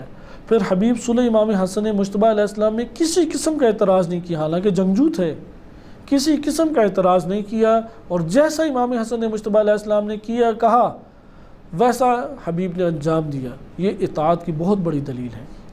پھر امام حسین علیہ السلام کو ابتدائی طور پہ خط کس نے لکھا؟ یہ اہل سنت منابع میں بھی آیا ہے اور شیعہ منابع میں بھی آیا ہے کہ حبیب وہ شخصیت ہیں کہ جنہوں نے سب سے پہلے امام حسین علیہ السلام کو خط لکھا۔ لہٰذا جو امام علیہ السلام کو خطوط لکھے گئے اس میں آپ وہ شیعہ سنی دونوں کتب سے پڑھ لیں، حبیب کا نام آشکار ہے۔ جناب حبیب کی پیدائش کے حالات، ان کے جوانی کے حالات، ان کے بڑھاپے کے حالات، وہ کسی بھی کتاب میں وارد نہیں ہوئے۔ اگر کوئی خواب دیکھ کے کچھ بیان کر دے تو وہ ایک الگ چیز ہے۔ کتابوں کے اندر حبیب ابن مظاہر کے بچپن کے حالات، ان کی پیدائش کے حالات، ان کی جوانی کے حالات، حتیٰ جنگوں میں صرف نام آیا ہے۔ لسٹیں جو بنائی گئی تھیں امام علی علیہ السلام کے دور میں، ان لسٹوں میں سے بعض لسٹیں پہنچیں آگے کی نسل میں، ان لسٹوں سے پتہ لگا کہ حبیب ابن مظاہر وہ جنگ جمل، نہروان اور صفین میں تھے، وإلا یہ بھی نہ پتہ لگتے۔ شیخ طوسی رحمۃ اللہ علیہ اور ہمارے علماء رجال امامیہ نے حبیب بن مظاہر کو تابعین میں شمار کیا، نبی صلی اللہ علیہ وسلم کے صحابہ میں شمار نہیں کیا۔ اہل سنت بھی صحابہ میں شمار نہیں کرتے، صرف ایک ہمارے پاس کتاب ہے جمہرۃ النسب، کلبی کی کتاب ہے، اس میں صحابیت کے بارے میں ہمیں اشارہ مل جاتا ہے، لیکن وہ کتاب شیعہ سنی دونوں میں قابل اعتماد یا معتبر منابع میں شمار نہیں ہوتی۔ لیکن وہی بات جو پہلے بھی آپ کی خدمت میں کی گئی کہ احتمال قوی یہی ہے کہ وہ صحابی تھے، لیکن اموی قلم نے چونکہ تحریر کیا اور وہ بھی 200 سال بعد، رسول اللہ صلی اللہ علیہ وسلم کے بعد 200 سال بعد کتابیں صحابہ کے اوپر لکھی گئیں، تو صرف ان صحابہ کو رقم بند کیا گیا کہ جو یا تو غیر معمولی شہرت رکھتے تھے یا وہ اموی جو حکومتیں ان کے ساتھ سازگار تھے۔ لیکن وہ صحابہ کرام جو امام علی علیہ السلام کے لیے فداکاری دکھاتے تھے، ان کی ولایت پہ اعتماد اور یقین اور اعتقاد رکھتے تھے، ان کے تذکرے نہیں ہیں، اور حبیب ان میں سے ایک ہو سکتے ہیں۔ حبیب بن مظاہر کے واقعات کون سے نقل ہوئے ہیں؟ حبیب بن مظاہر کے کوفہ میں کچھ واقعات نقل ہوئے ہیں اور کچھ واقعات ان کے کربلا کے میدان میں نقل ہوئے ہیں۔ یہ سارے کے سارے اگر ہم نکات بنائیں تو یہ تقریباً 20 کے قریب ہمارے پاس اہم نکات بن جاتے ہیں۔ آپ کے سامنے حبیب بن مظاہر کا ایک واقعہ میں بیان کرتا ہوں، جس سے آپ کو حبیب بن مظاہر کی علمی اور بامعرفت شخصیت کا علم ہوگا۔ کتاب ہمارے پاس ہے اختیار و معرفت الرجال، یہ رجال کشی کے عنوان سے معروف ہے۔ رجال کشی غیبت صغرا کی کتاب ہے اور یہ شیخ طوسی رحمۃ اللہ علیہ نے اسے جمع کیا ہے۔ خود جو کشی ہیں یہ غیبت صغرا کے ہیں اور طوسی غیبت کبریٰ کے ہیں۔ کشی نے جو کتاب لکھی تھی اس کتاب میں غلطیاں زیادہ تھیں۔ شیخ طوسی رحمۃ اللہ علیہ تک جب یہ کتاب پہنچی تو انہوں نے غلطیوں کو نکال کے خود ایک نسخہ الگ سے لکھ لیا۔ وہ جو شیخ طوسی نے غلطیاں نکال کے نسخہ لکھا تھا تو بہت ساری چیزیں ساتھ انہوں نے نکال دی اضافی۔ وہ جو انہوں نے نسخہ لکھا شیخ طوسی نے وہ ہمارے پاس باقی رہ گیا، اور وہ اصل کتاب وہ مٹ گئی، وہ پہنچی نہیں۔ اس لیے اس کتاب کو کہتے ہیں اختیار و معرفت الرجال، کہ اختیار و معرفت الرجال کہ جو رجال کو حاصل کیا گیا ہے شیخ طوسی رحمۃ اللہ علیہ نے، جس کو چنا اور حاصل کیا، اور رجال کشی کے نام سے بھی یہ معروف کتاب ہے اور سب سے قدیمی رجال کی کتاب ہے جس کے اوپر علماء اعتماد کرتے ہیں۔ اس میں ایک واقعہ نقل ہوا ہے، اور یہ واقعہ کہ اگر ہم قرائن اور شواہد کو جوڑیں تو زیادہ احتمال قوی یہی ہے کہ حقیقتاً اس طرح سے وارد ہوا ہے۔ حبیب بن مظاہر کی یہ جلد نمبر ہمارے پاس 1 ہے، اور اس میں راوی کا جو بیان ہے رقم راوی وہ 132 ہے۔ حبیب بن مظاہر، اس میں فضیل بن زبیر بیان کرتے ہیں کہ تفسیر قمی میں فضیل بن زبیر امام باقر و صادق علیہ السلام کے صحابی بھی ہیں۔ وہ فضیل بن زبیر کہتے ہیں قد مر میثم التمار علی فرس لہ، کہ میثم تمار ایک دن اپنے گھوڑے کے اوپر سوار گزر رہے تھے، فاستقبل حبیب بن مظاہر الاسدی عند مجلس بنی اسد، بنی اسد کی ایک محفل ایک جگہ پہ جمی ہوئی تھی، تو پاس سے گزر رہے تھے اور اس محفل میں حبیب بن مظاہر بھی آ رہے تھے اس محفل میں شرکت کے لیے، یا بنی اسد قبیلے سے تھے، اس کی طرف بڑھ رہے تھے اور گھوڑے پہ تھے۔ حبیب بھی آ رہے تھے اور ادھر سے میثم تمار گھوڑے پہ گزر رہے تھے، تو دونوں کا آمنا سامنا ہو گیا۔ جب آمنا سامنا ہوا فتحدثا، تو انہوں نے گفتگو آپس میں شروع کر لی۔ اب بنی اسد کے دیگر لوگ بھی تھے، تو انہوں نے آپس میں جب گفتگو شروع کی تو بنی اسد کے افراد وہ گفتگو سن بھی رہے ہیں۔ حتی اختلفت اعناق فرسیہما، دونوں کے گھوڑوں کی گردنیں ایک دوسرے سے ملی ہوئی تھیں۔ مثلا ادھر سے حبیب آ رہے ہیں، ادھر سے میثم تمار آ رہے ہیں، تو اب باتیں کر رہے ہیں، باتیں کرتے کرتے قریب ہو رہے ہیں، تو گھوڑے اس طرح سے ایک دوسرے کی گردنیں اندر گویا کہ ایک دوسرے کے مقابل آ گئیں گھوڑوں کی، صحیح ہے؟ تو ان کی گھوڑے آپس میں ٹکرانے لگیں گھوڑوں کی۔ ثم قال حبیب، تو حبیب نے کہا لَكَأَنِّي بِالشَّيْخٍ أَصْلَعَ زخم البطن، یبیع البطیخ عند دار الرزق، کہ میں جیسے ایک بوڑھے آدمی ہوں جس کے سر میں ایک بڑا سا زخم ہے، اور وہ کہ میں گویا کہ ایک ایسے بوڑھے کو دیکھ رہا ہوں، شیخ کو دیکھ رہا ہوں، اصلع جو سر سے گنجا ہے، ضخم البطن پیٹ اس کا یعنی چوڑائی میں بڑا ہے پیٹ، یبیع البطیخ خربوزے وہ بیچتا ہے، خربوزے تربوز کا بطیخ عربی میں خربوزوں کو بطیخ کہتے ہیں۔ اسی واقعے سے پتہ لگتا ہے کہ تمار اس لیے نہیں کہتا تھا کہ کھجوریں بیچتے ہیں، ممکن ہے کہ تمار ان کے کوئی خاندانی ایک لقب کے طور پہ چلتا ہو، لیکن اس سے ہے کہ یبیع البطیخ، یا یہ بھی ممکن ہے کہ پہلے کھجوریں بیچتے تھے، بعد میں جناب میثم تمار نے کاروبار تبدیل کر کے خربوزوں کا کاروبار شروع کر دیا۔ اور اس سے ہمیں یہ بھی پتہ لگتا ہے جو سبزیاں بیچ رہے ہوتے ہیں انہیں حقیر نہ جانے، کیا پتہ انہیں میں اس طرح کے اولیاء اللہ موجود ہوں۔ یعنی پیشے کے ذریعے سے انسان کی قیمت کم یا زیادہ نہیں ہوتی، ممکن ہے کہ جو روڈوں پہ جھاڑو دے رہا ہو وہی زیادہ پاکیزہ ہو، اور جو بڑے بن سور کے آفیسر بن کے کرسی کے اوپر برا جمان ہے وہی سب سے زیادہ پستیوں میں ہو۔ لہذا ائمہ علیہ السلام کے اکثر اصحاب وہ تجارت پیشہ لوگ تھے، تجارت کیا کرتے تھے، تو میثم بھی تاجر تھے۔ تو دار الرزق یہ جگہ کا نام ہے، بازار ہے، وہاں پہ یہ بیچ رہے۔ تو حبیب کہتے ہیں میں ایک بوڑھے کو دیکھ رہا ہوں، سر سے گنجا ہے، ممکن ہے اس میں میثم گنجے نہ ہو، اور پیٹ اس کا یعنی چوڑائی میں بڑا، یعنی جسم ان کا قوی ہے۔ دونوں مطلب ہو سکتے ہیں، زخم البطین ہو سکتا ہے پیٹ بہت نکلا ہوا ہو، یہ بھی ہو سکتا ہے، اور زخم البطین کا مطلب یہ بھی ہوتا ہے کہ بڑا چوڑا چکلا ان کا جسم ہے اور بھاری جسم کے مالک ہیں، جس کی وجہ سے پیٹ کا احاطہ بھی بڑا ہے۔ تو قد صلب فی حب اہل بیت نبی، یہی حبیب کہتے ہیں کہ میں دیکھ رہا ہوں کہ وہ اپنے نبی کے اہل بیت کی حب میں سولی پہ چڑھا دیا گیا ہے، وَيُبْقَرُ بَطْنُهُ عَلَى الْخَشَبِ، اور لکڑی کے اوپر اس کے پیٹ کو چیر دیا گیا ہے، پھاڑ دیا گیا ہے۔ فقال میثم، تو میثم نے کہا وَإِنِّي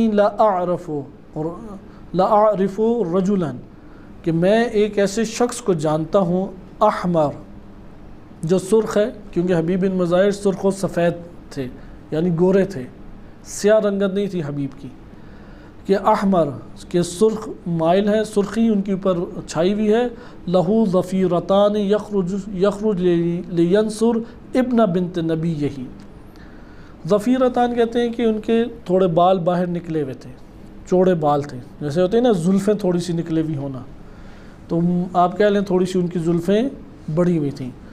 یخرج وہ نکلے ہیں، خروج کیا ہے، لینصر تاکہ یہ شخص مدد کرے اپنے نبی کی بیٹی کے فرزند کی، فیقتل اور اسے قتل کیا جائے گا، ویجال برأسہ بالکوفہ اور کوفہ میں اس کے سر کو گھمایا جائے گا، ثم افترقا پھر وہ دونوں جدا ہو گئے، میثم چلے گئے اور حبیب جو ہے وہ بنی اسد میں چلے گئے۔ فقال اہل المجلس جو لوگ ادھر آس پاس کھڑے تھے، ما رأینا احدا اکذب من ہذین، ہم نے زندگی بھر ان دو سے بڑھ کر جھوٹا نہیں دیکھا، کیونکہ دونوں ہی غیب کی خبر بیان کر رہے ہیں اور دونوں کو ہی اہل بیت علیہ السلام نے خبر دی ہے، امام علی علیہ السلام یا نبی صلی اللہ علیہ وسلم نے خبر دی ہے۔ قال فلم یفترق اہل المجلس، ابھی لوگ چھٹے نہیں تھے، وہ جھمگٹا ابھی چھٹا نہیں تھا، حتی اقبل رشید الحجری، رشید الحجری نے بھی معاویہ نے بدترین طریقے سے شہید کر دیا، بہت عظیم شخصیت تھی۔ رشید الحجری ادھر آئے، فطلبہما اور دونوں کو طلب کیا کہ یہ کیا کر رہے تھے، کیا باتیں کر رہے تھے۔ جب رشید نے دیکھا کہ میثم یہ جا رہے ہیں، حبیب ادھر جا رہے ہیں، تو لوگوں سے پوچھا یہ کیا آپس میں جھمگٹا کہ تم ان کے گرد اکٹھے تھے اور یہ باتیں کر رہے تھے۔ فسأل اہل المجلس عنہما، تو مجلس جو محفل والے تھے یعنی آس پاس لوگوں تھے، انہوں نے ان دونوں کے بارے میں بتایا کہ سوال کیا اور بتایا کہ کیا صورت تھی۔ فقالوا فسأل اہل المجلس، رشید حجری نے لوگوں سے پوچھا یہ کیا آپس میں باتیں کر رہے تھے۔ فقالوا تو لوگوں نے کہا افترقا، یہ جب آپس میں ابھی تو چلے گئے ہیں، وسمعناہما یقولان کذا و کذا، اور ان کی باتیں عجیب و غریب تھی، ایک سے بڑھ کر ایک جھوٹ بول رہے تھے۔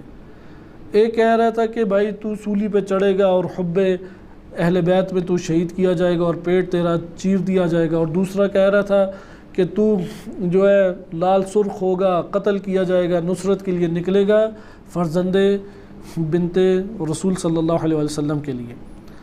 فقال رشید نے کہا رحم اللہ میثمن، میثم کے اوپر اللہ رحمت نازل فرمائے، نسیہ ایک بات بھول گیا میثم، اسے ایک اور بات بھی کہنی چاہیے تھی۔ وَيُزَادُ فِي عَطَاءِ الَّذِي يَجِيءُ بِالرَّأْسِ 100 درہم، کہ حبیب کا جو سر لے کے جائے گا اس کو 100 درہم مزید دیے جائیں گے، کیونکہ اس نے تو اتنا کہا نا حبیب کے سر کو پھرایا جائے گا، تو اس نے یہ بات بھول گیا میثم بتانا کہ پھر جو پہنچائے گا اسے انعام کے طور پہ مزید 100 درہم دیے جائیں گے۔ ثم ادبرا، اور یہ کہہ کہ وہ پیچھے پلٹ گیا رشید حجری۔ فقال القوم، قول نے کہا ھذا واللہ اکذبہما، کہ قسم با خدا یہ تو ان دونوں سے بھی بڑھ کر جھوٹا ہے، یہ دونوں سے بھی بڑھ کر جھوٹا ہے۔ فقال القوم، یہی لوگ پھر کہتے ہیں واللہ ما ذہبت الایام واللیالی، قسم بخدا ابھی دن اور راتیں زیادہ نہیں گزری تھیں، حتی رأیناہ مصلوبا علی باب دار عمرو بن حریث یا حریث، ہم نے عمرو بن حریث کے گھر کے اوپر میثم کو سولی پہ لٹکا دیکھا۔ وجیء برأس حبیب بن مظاہر، اور حبیب بن مظاہر کا سر بھی لایا گیا، قد قتل مع الحسین علیہ السلام، اور وہ حسین علیہ السلام کے ساتھ قتل کیے گئے۔ ورأینا کل ما قالوا، اور جو ان تینوں نے کہا تھا، رشید نے جو کہا، میثم نے جو کہا اور حبیب نے جو کہا، وہ سب ہم نے ملاحظہ کیا۔ وکان حبیب من السبعین الرجال الذین نصروا الحسین، یہ کشی لکھ رہی ہے اپنی اس کتاب میں کہ حبیب کا شمار ان افراد میں ہوتا ہے، ان 70 افراد میں ہوتا ہے جنہوں نے امام حسین علیہ السلام کی نصرت کی۔ وَلَقُوا جِبَالَ الْحَدِيدِ، اور انہوں نے ملاقات کس طرح سے کی کہ لوہے کے پہاڑ کی مانند وہ ڈٹے ہوئے تھے۔ جیسے روایات میں آئے کہ مومن کا دل پہاڑ اپنی جگہ چھوڑ سکتا ہے، مومن کا دل اپنی جگہ نہیں چھوڑ سکتا۔ قلب میں اتنا محکم ہوتا ہے مومن، اس کا سر کاٹ دیا جائے، اسے چیر دیا جائے، اسے ٹکڑے ٹکڑے کر دیا جائے، مومن اپنے وجود میں نہیں ہلتا، اور حبیب میں یہ صفت تھی۔ وَاسْتَقْبَلُوا الرِّمَاحَ بِصُدُورِهِمْ، اپنے سینوں سے انہوں نے نیزوں کا استقبال کیا۔ وَالسَّيُوفُ بِوُجُوهِهِمْ، اور چہروں کے اوپر تلواریں ان کے پڑ رہی تھی۔ وَهُمْ يُعْرَضُ عَلَيْهِ الْأَمَانُ وَالْأَمْوَالُ، ان کے سامنے امان پیش کی گئی، ان کو مال پیش کیے گئے کہ حسین کی نصرت کو چھوڑ دو۔ فَيَأْبَوْنَ، اور انہوں نے انکار کر دیا۔ وَيَقُولُونَ، اور یہ کہتے تھے لَا عُذْرَ لَنَا عِنْدَ رَسُولِ اللَّهِ، اللہ کے رسول کے سامنے ہم کیا عذر پیش کریں گے اگر تجھ سے ہم نے مال لے لیے، اگر ہم امان لے کے تو نے ہمیں ادھر سے نکال دیا اور جان ہم نے بچا لی، رسول کو کیا ہم کہیں گے؟ ان قتل الحسین، حسین قتل ہو گئے اور ہم بچ گئے، یہ رسول کو جا کے بیان کریں۔ وَمِنَّ عَيْنٌ تَطْرُفْ حَتَّى قُتِلَ حَوْلَهُ، کہ ہم میں سے ایک لحظے آنکھ جھپکنے کے لیے بھی امام حسین علیہ السلام سے ہم میں سے کوئی جدا نہیں ہوگا، اور کوئی جدا نہیں ہوا حتیٰ کہ حسین علیہ السلام کے گرد یہ سارے کے سارے شہید کر دیے گئے۔ وَلَقَدْ مَزَحَ حبیب بن مظاہر الاسدی، اور حبیب بن مظاہر اسدی نے مزاح کیا۔ فقال له یزید بن حسین، یہ صاد سے ہے، سین سے حسین نہیں ہے، یزید بن حسین سے حبیب نے کہا، یزید بن حسین حمدانی، کہ ان سے کہا یہ امام حسین علیہ السلام کے اصحاب میں سے ہی ہیں۔ وقان یقال له سید القراء، یزید بن حسین حمدانی کو سید القراء، یعنی بہت بڑے قاری تھے، انٹرنیشنل قاری نہیں ہوتے، یعنی وہ بھی کربلا پہنچے ہوئے تھے قاری حضرات بھی، تو یزید بن حسین سے مذاق کر رہے تھے۔ تو یزید بن حسین نے حبیب سے کہا یا اخی لیس ھذا بساعۃ ضحک، یہ کوئی ہنسی اور کہکہے لگانے کا وقت ہے، کوئی ہوش کے ناخن لو۔ فقال فأی موضع احق من ھذا بالسرور، تو حبیب نے کہا کہ اس سے بڑھ کر خوشی اور سرور کا موقع اور کون سا ہو سکتا ہے؟ واللہ ما ہوا الا ان تمیل علینا ھذہ الطغام، کہ یہ جو ہمارے اوپر لوگ آ کے بڑھیں گے اور ہمارے اوپر آ رہے ہیں بسیوفہم، یہ آئیں گے اور ہمیں مار ڈالیں گے۔ فنعانق حور العین، اور اس وقت پھر ہم معانقہ کریں گے حور عین کے ساتھ۔